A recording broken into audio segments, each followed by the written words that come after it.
আমার কাছে 2 টাকা চায়। উফ, সারা দিন কাজ করতে করতে আমার জীবনটাই শেষ হয়ে গেল। আর একটা মেয়ে হয়েছে, সে তোমাকে একটা ফোঁটাও হাতে হাতে সাহায্য করে না। ধুর ধুর, কবে যে এই কাজ করার হাত থেকে মুক্তি পাবো ভগবানই জানে। ওমা ওমা, হ্যাঁ কি হয়েছে?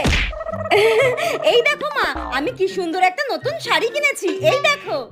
হ্যাঁ, ও এখন বড় হয়েছিস, ইনকাম করতে শিখেছিস, তাই নিজের জিনিস নিজেই কিনতে শিখে গেছিস। হ্যাঁ রে, কই মায়ের জন্য তো কোনোদিনও কিছু নিয়ে আসিস না। কোথায় এসে বলবি মা তোমার জন্য এই জিনিসটা নিয়ে এসেছি, সেটা তো কোনোদিনও করিস না। মায়ের হাতে তো কিচ্ছু দিস না। কেন রে, মায়ের হাতে তো 2 টাকা দিতে পারিস।